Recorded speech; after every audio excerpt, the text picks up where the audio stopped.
Hey guys, it's Kaz here, and it's been a while. So I did post one video last month, but what I didn't post was my wrap up for June. So today I'm going to be doing June and July wrap up.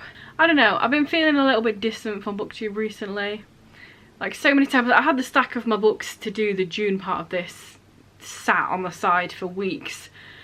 But I just feel distant. It feels like BookTube's just become like every other like community, like the makeup community, or the, I can't even think other YouTube communities where like people are just talking about drama all the time. It's like this author did this BookTok thing, something happened. I'm not on BookTok, I don't know anything about any of that stuff.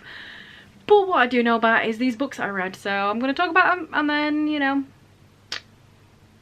I'm on my own path.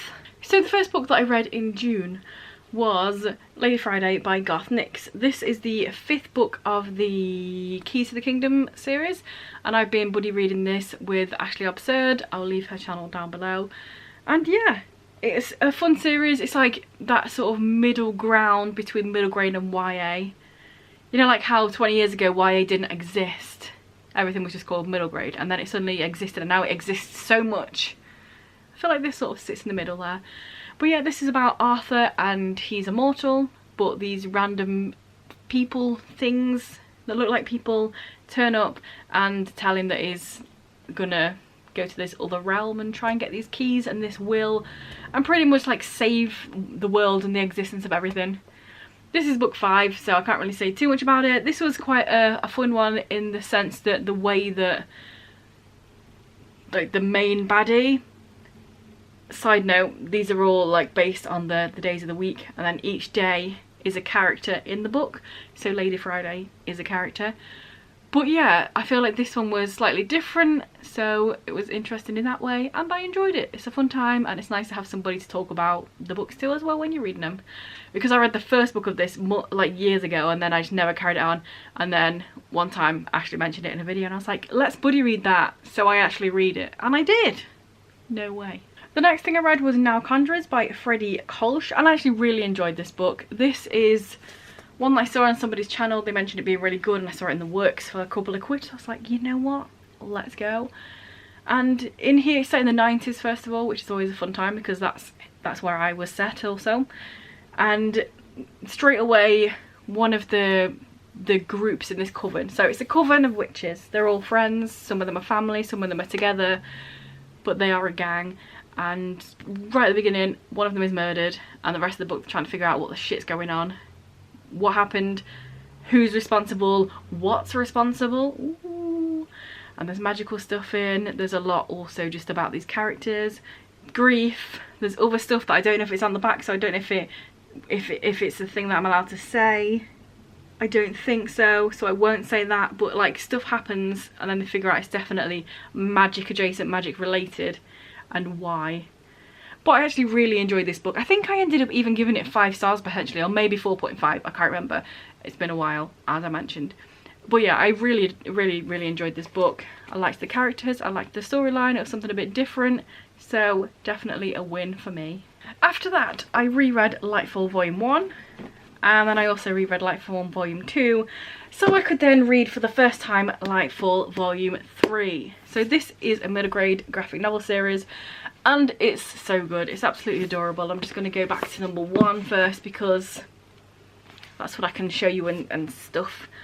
But yeah, this is about this girl and this Galdrian is the one I think is pronounced as. But it's so good.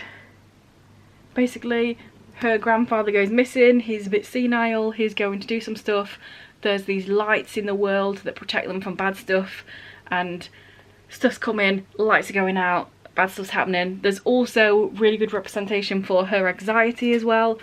Like on the pages where it's showing you like her getting, her emotions are going on top of her, she's asking all these questions. And then also she has a cat, and the way it's portrayed that the cat comes and like snuggles around her and then she sort of comes back to herself. It's so good, I loved it. But the artwork in here is so pretty. Here's a bit, and there's a bit more, and here's some more, and I think there must have been a bookmark in here because something just fell. Look how nice. But yeah, absolutely adore this series, and definitely glad I reread the first two, because otherwise I would not have been as much in the know that I needed to be in. But yeah, I think there's going to be a fourth one. But yeah, it's a really good series. I very much enjoyed it. If you like middle grade, if you like comics, if you like looking at pretty nice things, if you like good stories, if you like cat familiars, there's a lot of things to like, and you'll find them in here. So yeah. There's just some really fun characters as well. It's just very much that fantasy vibe.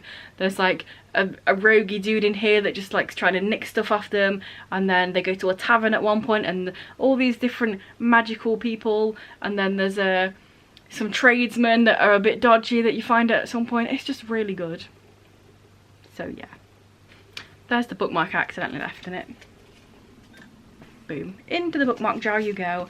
And then the last thing I read in June, and then we'll go on to July, was The Love Interest by Cale Dietrich.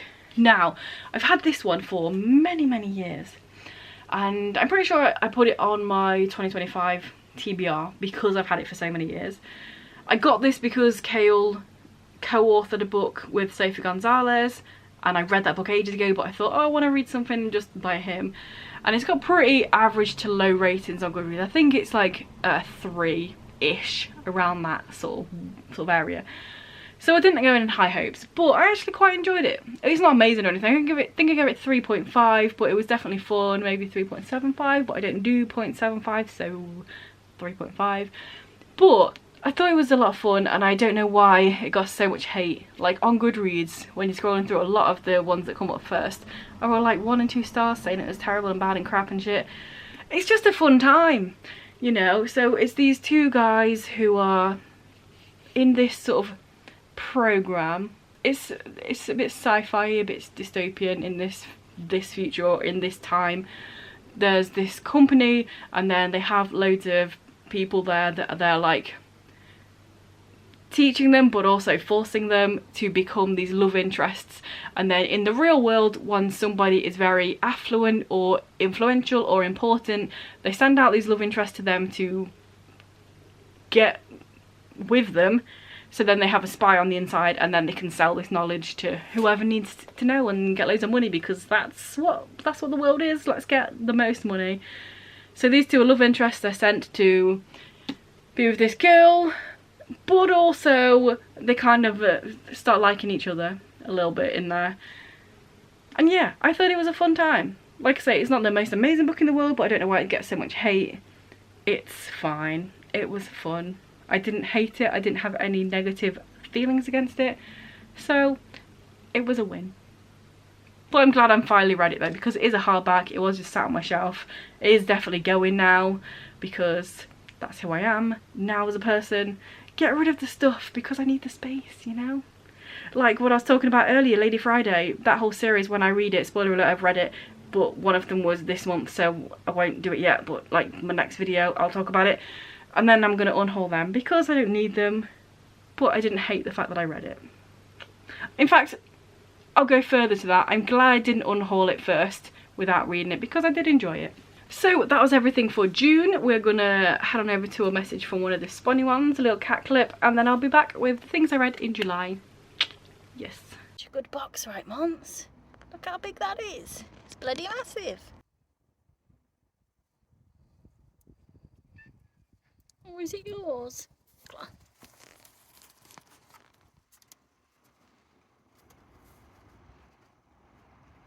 And Riggs has found the small box. Hello there. So we have a smaller stack here. I just read 4 books in July, and let's just go straight into this one. It might seem a little bit recognisable because it's the next book in this series. It's Superior Saturday, the second to last book in the Keys of the Kingdom series by Garth Nix. And guess what? I've already read this one, but you already know that. But yeah, we're getting towards the end now. I already mentioned the sort of basic premise of this book series, these keys, there's parts of this will, they all need to be put together, save everything. And like everything's kicking off at this point. This is the second to last book, the penultimate book. So everything is indeed kicking off.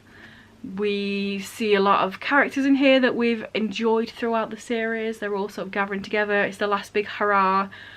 And a lot of this book is aiming to get towards the Sunday guy. Superior Sunday? No, it's called Superior Saturday. What's the Sunday guy? I literally finished reading it the other day. Lord Sunday. I was expecting it to alliterate, but yeah, a lot of this book is about getting to Lord Sunday and trying to save the world, all of the worlds and the realms, and stuff's kicking off. So yeah, in Earth stuff's kicking off, in the house, which is where all this stuff is, it's like this house but it's just all these different realms, everything's kicking off. So yeah, this book is very much about kicking off and I enjoyed it. Next up, and this is a big one, The Sunshine Court by Nora Sakavic. This is book 4 in the All for the Game series, and I got this last October and I've been putting it off because I was scared in case I didn't like it. So side note, if you don't already know, somehow I absolutely adore the All for the Game series. It was originally a trilogy, there were 3 books, and the last of those 3 books came out 10 years ago. And then Nora Sakavic, the beautiful, wonderful mind of Nora Sakavic, was like, hey, now it's 10 years later, I'm just going to carry on the series. So I was like, I really want to read it, but what if it's different? What if it doesn't feel right? What if it's not the same? What if it doesn't have the magic? So I put it off and put it off and put it off and put it off, and then I read it, and guess what? I was very wrong. I fucking loved this book. I adored it. It was everything. It was perfect. What I didn't know is that it's actually set like part way through the last of the trilogy of All for the Game.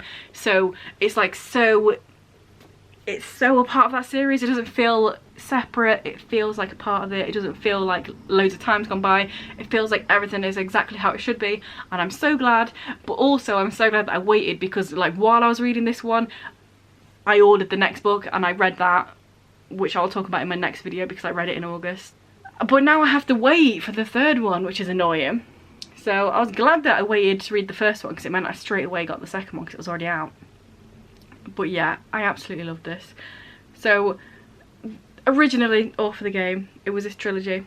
It's about this gang of misfits and miscreants, and everyone's morally grey, playing this sport that doesn't exist called Exy that Nora Sakavic created, kind of like, what would you even say, that like lacrosse in a box, more aggressive. It has sticks and a ball, so yeah. And also about crime gangs, and like everybody has trauma, and it's really good.